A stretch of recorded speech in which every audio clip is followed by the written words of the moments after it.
Hello everyone, let me introduce myself. My full name is Ana Frislia Manaru. You can call me Frisil. So, here I will explain about preparing financial reports. Okay, let's go to my video. Di sini saya akan menjelaskan tentang proses penyusunan laporan keuangan. Sayangnya, banyak sekali para pembisnis yang belum paham tentang bagaimana cara menyusun informasi keuangan dengan benar.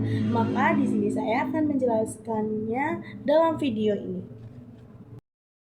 Untuk menyusun laporan keuangan, kita hanya dapat melakukan proses jurnal transaksi dan mengelompokkannya ke dalam buku besar dari masing-masing akun kelompok aktiva, pasiva, dan laba rugi yang terdiri dari penjualan dan seluruh biaya.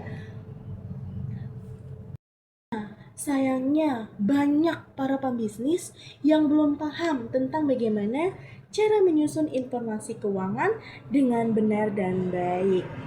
Jadi, di sini saya akan menjelaskan tentang cara penyusunan laporan keuangan dengan baik.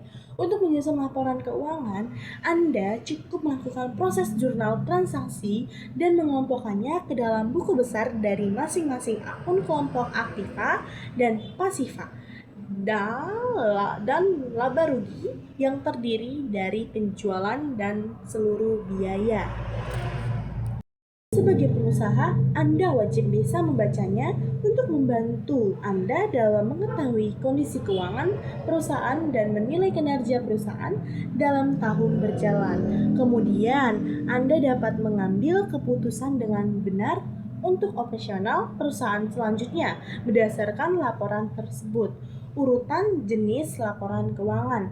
Sebelum mengetahui cara membuat laporan keuangan, mari kita terlebih dahulu melihat jenis-jenis laporan keuangan yang dapat dibagi menjadi 4, yaitu laporan laba rugi yang mencantumkan transaksi individu dan total uang yang Anda peroleh dan uang yang Anda keluarkan, bisa disebut dengan pendapatan dan pengeluaran.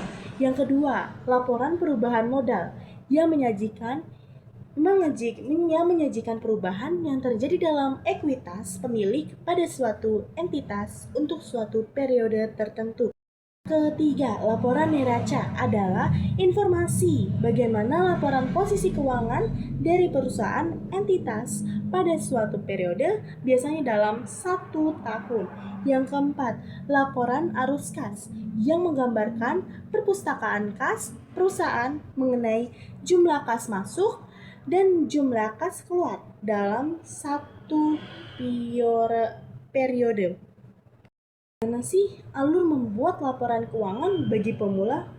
Untuk membuat laporan keuangan sederhana, Anda cukup melakukan cara perjurnalan transaksi, memosting ke buku besar, membuat neraca saldo, dan menyusun laporan keuangan lainnya. Sangat mudah kan?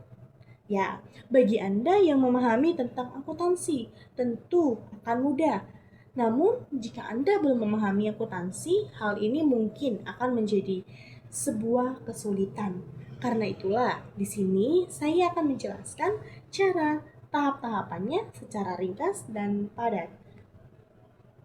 Berikut adalah urutan atau alur dalam cara menyusun laporan keuangan. Yang pertama, mengumpulkan dan mencatat transaksi pada jurnal.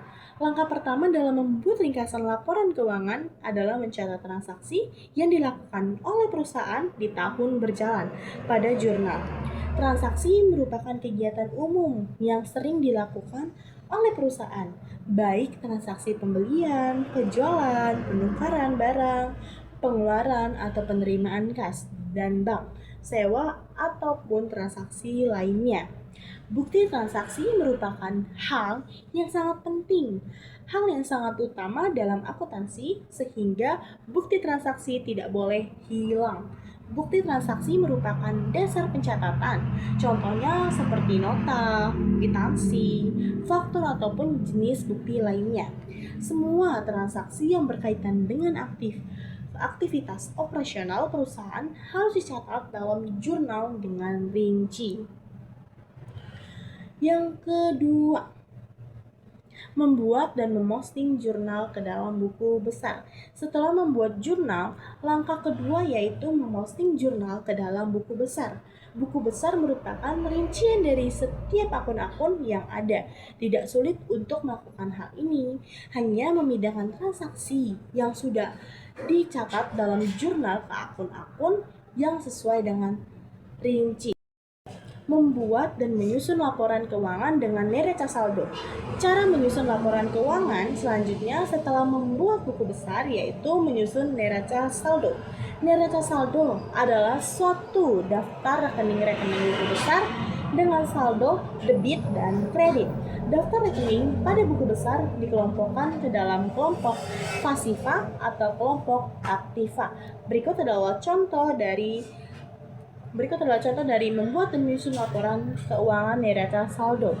Yang keempat, kumpulkan data untuk membuat jurnal penyesuaian pada laporan keuangan. Beberapa transaksi mungkin ada yang belum tercatat atau transaksi terjadi di akhir saat tahap pembuatan laporan keuangan dan masih ada yang tidak sesuai dengan keadaan di akhir periode, sehingga data tersebut dikumpulkan untuk membuat jurnal penyesuaian.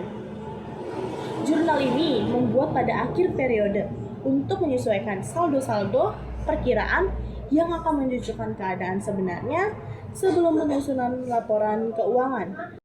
Adalah contoh dari membuat jurnal penyesuaian pada laporan keuangan. Yang kelima, membuat dan menyusun neraca lajur.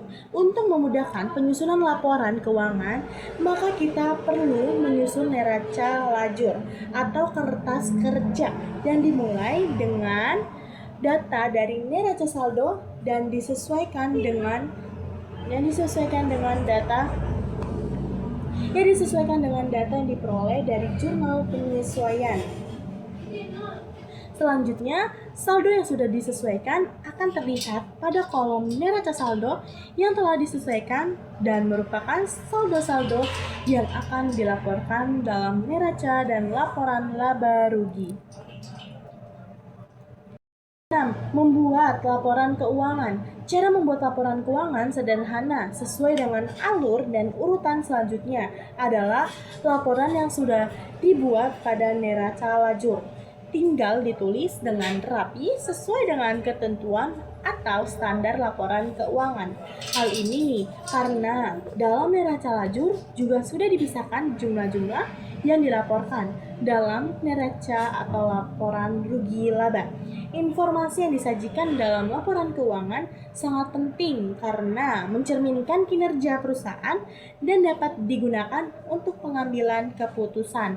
Berikut adalah contoh dari laporan keuangan. Yang ketujuh, membuat jurnal penutup.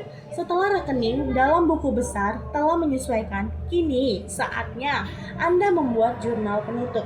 Untuk membuatnya, diperlukan dokumen yang digunakan sebagai dasar menyusun jurnal penutup adalah laporan rekening-rekening, nominal, sementara, dan ke rekening laba rugi, dan memindahkan saldo laba rugi ke rekening laba tidak dibagi. Setelah itu, informasi pada jurnal tersebut dibukukan ke buku besar sesuai rekening yang bersangkutan. Yang kedelapan, membuat neraca saldo setelah penutupan. Untuk mengecek keseimbangan saldo, debit dan kredit rekening yang masih terbuka, Anda harus membuat neraca saldo setelah penutupan yang berisi rekening nyata, bukan nominal yang sudah ditutup. Jadi, akun akan dimasukkan ke dalam neraca saldo adalah akun yang real atau nyata. Akun-akun rekening sebelumnya tidak perlu dimasukkan ke dalam neraca saldo setelah penutupan karena sebelumnya saldo telah dinolkan dengan bantuan jurnal penutupan. Setelah mengetahui cara menyusun laporan keuangan yang baik, cobalah untuk mulai membuat laporan keuangan perusahaan Anda. Dengan memiliki laporan keuangan, Anda dapat mengetahui kondisi keuangan perusahaan sehingga mempermudah dalam mengambil keputusan bisnis. Performa bisnis yang Anda kelola juga akan lebih baik jika Anda sudah berhasil mengontrol dengan keuangan di perusahaan. mulai dari catatan pemasukan dan pengeluaran. Bahkan untuk hal kecil di perusahaan disarankan untuk selalu dicatat dalam laporan keuangan agar semua terkontrol dengan baik. Cara membuat laporan keuangan lebih efektif. Berikut adalah contoh-contoh dari proses penyusunan laporan keuangan. Kesimpulan dari proses pembuatan laporan keuangan ini yaitu hasil akhir yang menyajikan informasi keuangan terstruktur untuk menggambarkan posisi, kinerja, dan arus kas perusahaan yang sangat penting untuk pengambilan keputusan oleh berbagai pihak seperti manajemen, investor, dan kreditor. Proses ini tidak hanya menghasilkan laporan keuangan yang mudah dipahami, tetapi juga membantu mengelola keuangan dengan lebih baik, memantau kinerja bisnis, dan mendukung akses ke pendanaan. Oke, sekian dari saya. Saya akhiri video ini. Sekian, cukup. Terima kasih.